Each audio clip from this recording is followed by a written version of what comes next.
Galerinha do SESB, tudo bem? A gente vai estar falando hoje aqui sobre a formação dos Estados Nacionais modernos e do período das grandes navegações. A gente vai estar falando exclusivamente sobre como esse sentimento de nação, por que eles se sentem hoje italianos, espanhóis, ingleses, portugueses, né?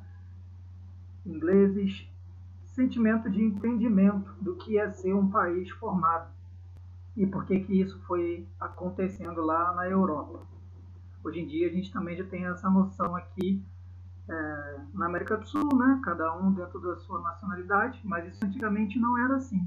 Como que funcionava lá na Europa? Vocês vão lembrar das últimas aulas que falávamos de feudalismo, onde cada rei ou senhor feudal tomava conta de um pedaço de terra. Esse pedaço bem grande, na verdade, mas eram comandantes diferentes. Aí lembra que eu falei com vocês que não tinha como ele vigiar o território inteiro, aí ele delegava aquela função para outras pessoas e aí financiava a vida daquela pessoa também, então ficava meio que uma ajuda, uma troca de favores. Com o passar do tempo, a sociedade crescendo, se estruturando, as pessoas solidificando suas profissões, começaram a reivindicar novas experiências, novas situações. Então, por exemplo, lembra da burguesia, que eram os novos comerciantes? Eles começaram a enriquecer, porque eles faziam os comércios naquelas feirinhas que a gente falou também na aula presencial. Quem não estiver lembrando muito das coisas, só dá uma lida nos capítulos anteriores que vai refrescar a memória de vocês. É muito importante que vocês façam isso. E leiam também esse capítulo 4, que é o que a gente está falando agora. Essas novas experiências que a burguesia vem formando vai fazendo uma nova estruturação da sociedade. Então, por exemplo, os reis, que antigamente fragmentavam o poder, espalhavam ele na mão de outras pessoas, nas mãos de outras pessoas, agora ele quer centralizar. O que quer centralizar? Trazer tudo para uma coisa só. Ele agora vai ser o centralizador, um absolutista. O que é um absolutista? Um absoluto nas regras, no comando, no controle. Agora ele vai respeitar praticamente ninguém, não vai delegar funções praticamente ninguém. Ele vai se apoiar na igreja e na nobreza com a ajuda de alguns burgueses para formar esse governo sólido, tá bom? Ele agora vai utilizar desse expediente. Os slides aí vocês vão poder paralisar e copiar, caso queiram se fazer valer dessas informações que eu coloquei aí. É diferente do livro de vocês, mas basicamente falando a mesma coisa, tá bom? Ali, ó. Essa centralização de poder ela vai crescendo, vai se espalhando. Diversos territórios vão começar a se estruturar dessa maneira. Antigamente eles chamavam de condado, é como se tivesse um castelo em cada cidade diferente. Vamos trazer para a nossa realidade aqui. Se fosse aqui Niterói, São Gonçalo, Itaboraí, cada um era um condado, cada um tinha o seu rei, o seu comandante. Só que no final das contas, o rei, que está lá no Rio de Janeiro, resolveu juntar todo esse território e falar que agora era dele. E aí se transformou num único lugar. E aí depois disso tudo, como se o Brasil tivesse virado um único reino controlado por um rei só. E aí territórios, às vezes, tão grandes assim, né? Não tão grandes assim, desculpa, mas com essa mesma lógica que eu tentei explicar para vocês, trazendo para a realidade de hoje. Só para a gente tentar entender o que é um território dividido. Hoje a gente tem municípios, cidades, é totalmente diferente. Mas só para vocês terem uma ideia de como poderia ser. Você pegar territórios que hoje são separados e tornar uma coisa só, seguindo a mesma regra. E aí esse sentimento de nacionalismo ele vai estar ligado a outros fatores, que são fatores culturais. Agora que você juntou todo mundo, você precisa ensinar língua, vestimenta, maneira de se comportar, transformar aquelas pessoas próprias de seguirem as mesmas regras, as mesmas leis. Então, é mais ou menos assim que vai funcionar. A cultura vai agir nesse momento, fazendo com que as pessoas se sintam parte da mesma coisa. Tá bom, pessoal? E aí, outra coisa que fortalece esse pensamento desse período é o mercantilismo. No quinto capítulo eu vou falar melhor sobre o mercantilismo, vou dar mais ênfase, mas as monarquias começaram a querer enriquecer e a buscar novos territórios para poder agregar nesse desejo do enriquecimento. Como que era o enriquecimento nesse período do mercantilismo? Metais preciosos, ouro e prata. Quem acumulasse mais esse tipo de metal era considerado os mais ricos, os mais poderosos desse período. Então, durante muito tempo, os reis ficavam lutando entre si. Lembra das cruzadas, que eles começaram a desenvolver armas e técnicas de combate?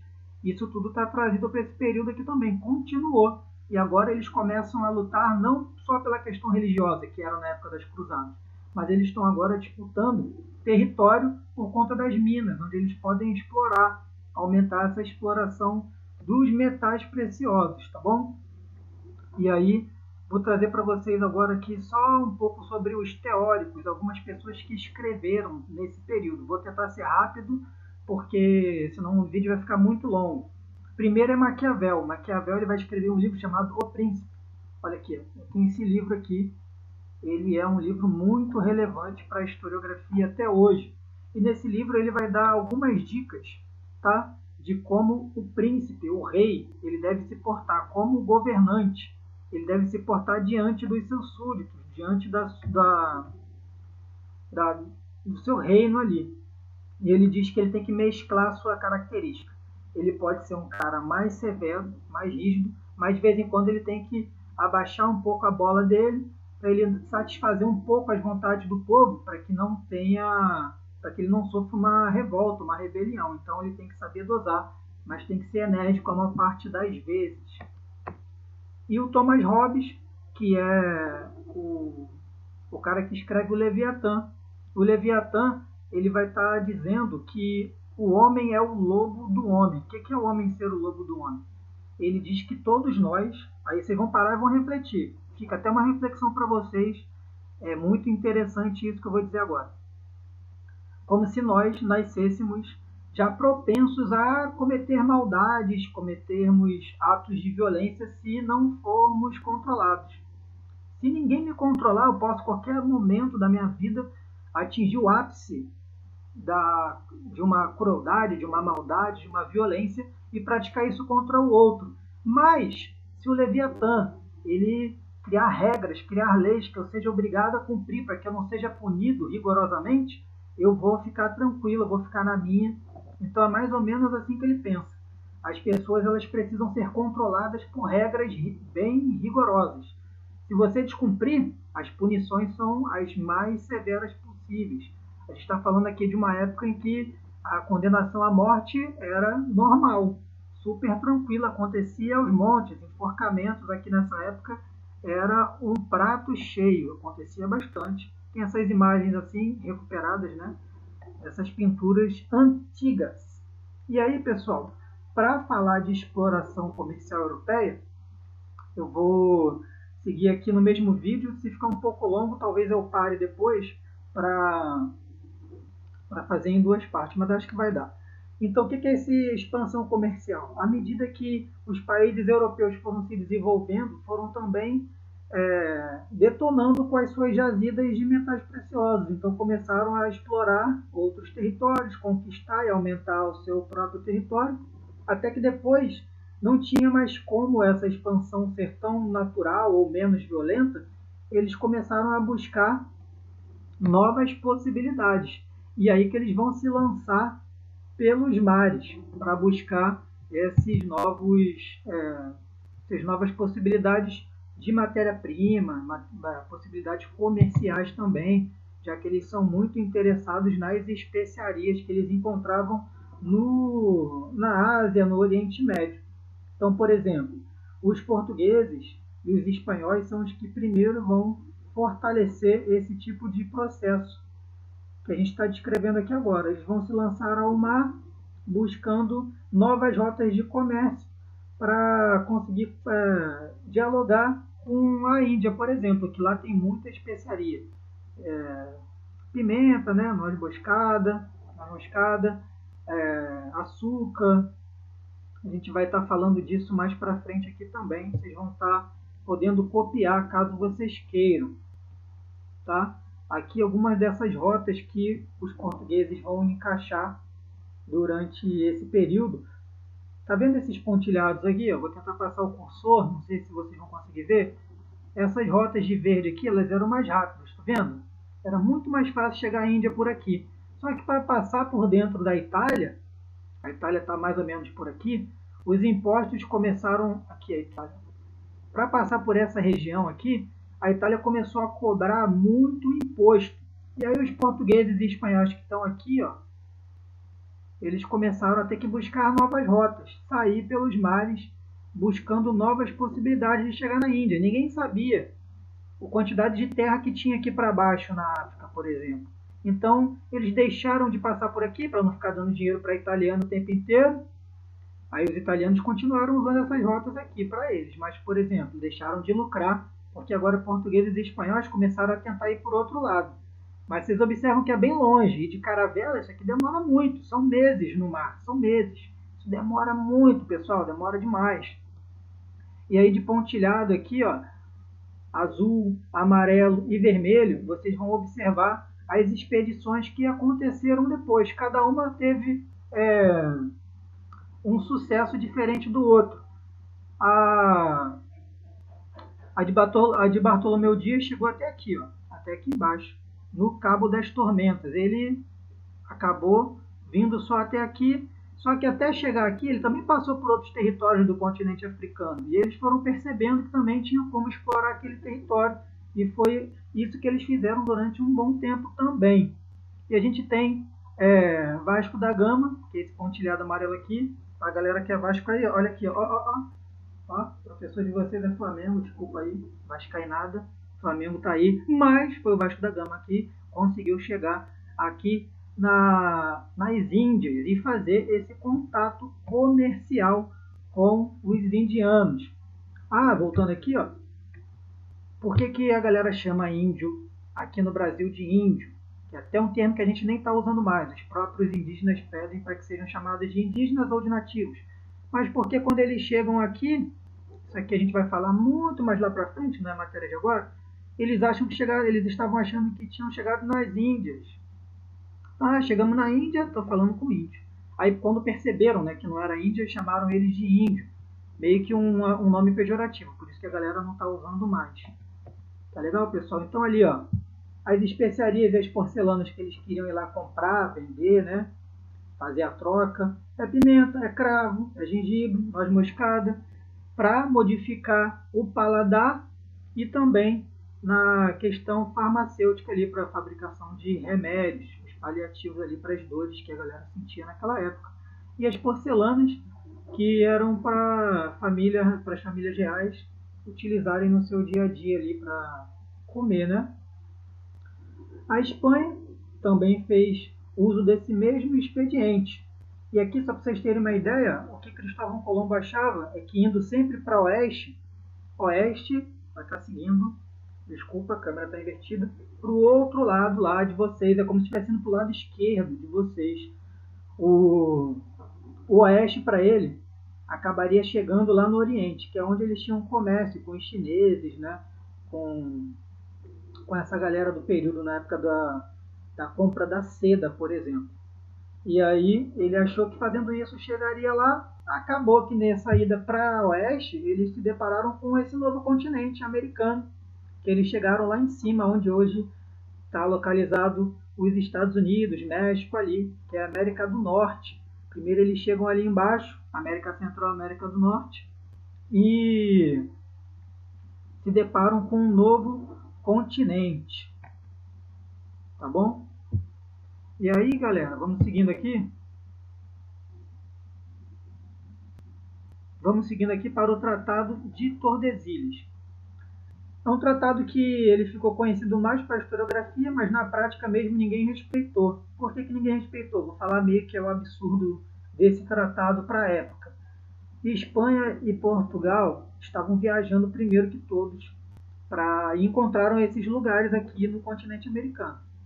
Encontraram, não descobriram, porque já tinham pessoas aqui, tá, galera? Então você não descobre o que já existe. Eles encontraram, acabaram chegando aqui e exploraram aquele território. Mas a França e a Inglaterra já tinham formado seus estados-nação um pouco antes e tinham mais força bélica, eram países mais poderosos, né? Então eles também começaram a perceber que deveriam ganhar um pouco de dinheiro dessa nova forma de comércio. E aí, como eles não tinham acesso a essas terras, que já estavam dominadas e vigiadas por espanhóis e portugueses, depois eles até tentaram, em alguns momentos eles conseguiram, mas essa é a aula lá da frente também, eles começam a usar da pirataria para roubar, para assaltar navios espanhóis, navios portugueses que levavam essa matéria-prima de metal para os seus territórios lá na Europa. Mas esse Tratado de Tordesilhas, os portugueses e espanhóis assinaram um documento que dividia a terra em duas partes. Olha isso. Portugal ia explorar uma parte e a Espanha ia explorar outra.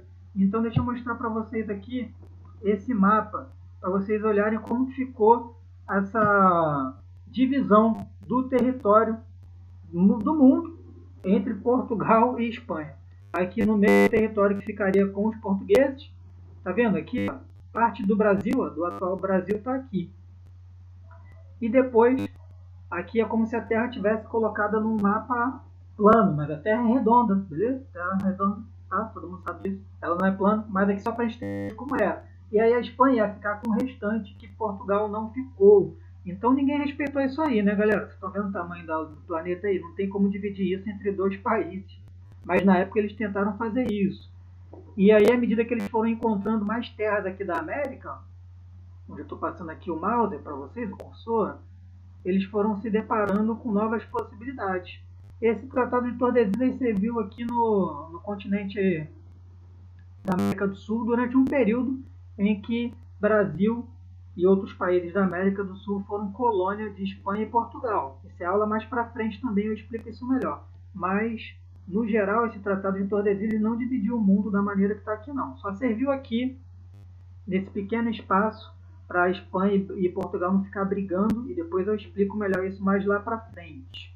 Beleza? E aí, só para a gente ir finalizando, vou explicar para vocês um pouco desse contato que eles tiveram com essas novas civilizações que eles encontraram e aí como que isso se dava. Lá, em alguns momentos eles vão até ter conflito, vão ter confronto, mas no início eles têm contatos amistosos. São pessoas diferentes chegando e as pessoas que já estavam lá observando pessoas diferentes também chegando ali no seu território. Então é um encontro de desiguais tentando buscar afinidades. Claro que não tem como conversar, as línguas são diferentes, as línguas nativas dos continentes da América do Sul, da América do Norte e Central são outros, e dos europeus também é diferente. Mas tem aquele contato de ficar ali se olhando, trocando objetos, né, alimentos, falando ali, e a exploração do território. Os espanhóis e os portugueses eles vão explorar esse novo território e aí vai estar buscando novas possibilidades de alimentos, de fauna, né, e flora. Essas novas observações vão abrir o leque de informações sobre esse novo lugar.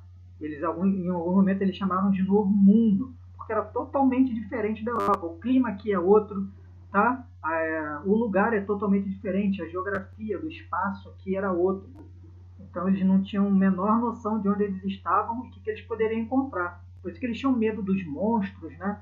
Durante muito tempo, os escritores usavam a literatura para poder contar sobre os monstros dos oceanos e tudo mais. Eles acreditavam que a Terra era plana porque eles achavam que em algum momento a água ia acabar num penhasco, num precipício, e aí eles iam sumir, iam ser engolidos por um monstro gigante, coisa que não existe, nunca aconteceu.